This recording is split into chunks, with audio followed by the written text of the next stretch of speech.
C, mana suaranya?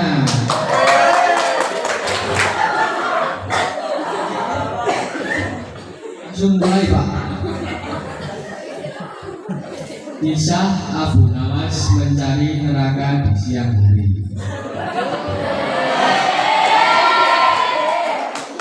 Abu Nawas hidup pada masa Khalifah Harun al-Rasyid, seorang raja pada masa Abbasiyah. Ia bahkan dikenal dekat dengan sang raja dan kerap membantunya tertawa.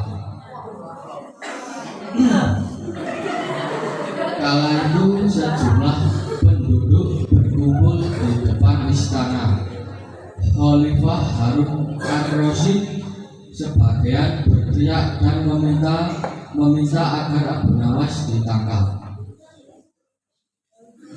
Para penduduk protes karena baliho raksasa milik Abu Nawas yang dipasang di depan rumahnya yang berbunyi dijual cepat.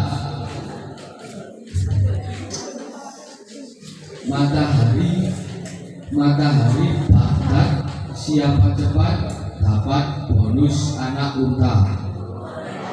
Tepuk tangan.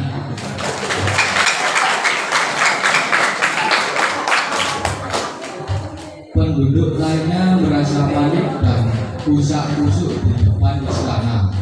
Mereka takut sekaligus bingung. Jika matahari Baghdad dijual, maka bagaimana mereka bisa hidup? Abu Nawas, kamu serius mau menjual matahari?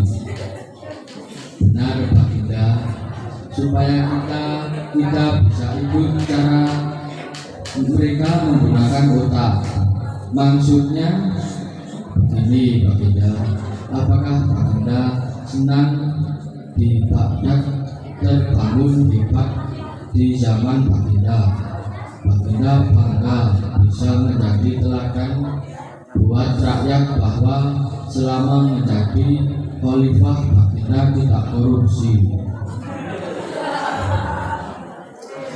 Baginda senang tidak mempertontonkan keserakahannya dan menguasai ratusan ribu hektar padang Mesir. Padahal Baginda bisa melakukannya dengan kekuasaan yang sekarang Baginda genggam.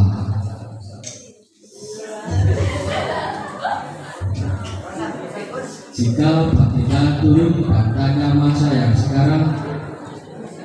yang sekarang, ketahuilah bahwa mereka akan menjawab buat apa bangun infrastruktur tidak bisa dimakan. Jadi jalan-jalan mulus yang Baginda bangun selama ini, puluhan bendungan yang Baginda banggakan, lapangan terbang, rel kereta api di Kurmat, pasar-pasar, semua percuma, tidak bisa dimakan.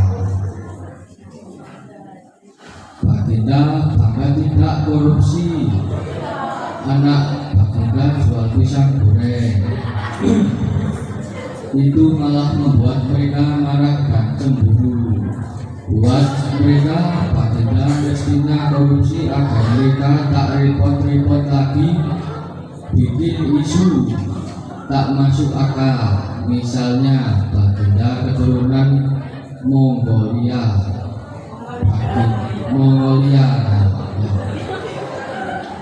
Baginda memusuhi ulama. Baginda membiarkan partai yang sudah dilarang tumbuh lagi. Wah, pokoknya banyak banget. Lalu apa hubungannya dengan menjual matahari?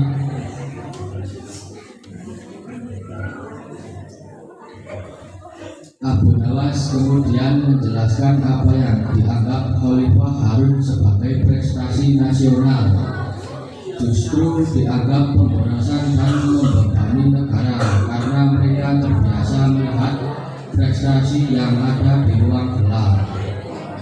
Di ruang gelap, gadis cantik terlihat sebatang emas bisa dianggap besi.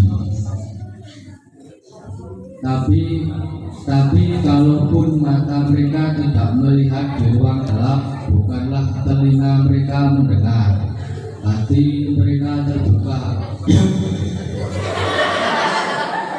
Bagaimana mungkin mereka memusuhi ulama, padahal wakilku sekarang sudah ulama besar. Jikapun mereka tak suka aku, bukanlah kepala mereka, sekarang aku sodorkan ulama yang dulu mereka klaim mereka bela. Mengapa sekarang mereka tinggalkan? Baginda, itu enaknya melihat dunia di ruang gelap sambil terbalik. Kita bisa menikmati apa yang mereka nikmati selama ini. Baginda tidak capek berpikir rasional. Percayalah Baginda, hanya dengan melihat segala sesuatu di kegelapan, Baginda akan paham mengapa selama ini melihat infrastruktur megah, pemerataan pembangunan di daerah tertinggal, semuanya sama sekali tidak berguna karena tidak bisa dimakan. Mohon jangan katakan infrastruktur memang tidak bisa dimakan, tapi dengan infrastruktur kita semakin mudah cari makan. Itu cara berpikir rasional dan normal. Jadi boleh saya menjual matahari. Kisah ini menunjukkan Abu Nawas sebagai pribadi yang cerdas dan peduli. Mimpi tak akan nyata karena keajaiban, butuh keringat, kebulatan tekad dan kerja keras untuk mewujudkannya. Tepuk tangan.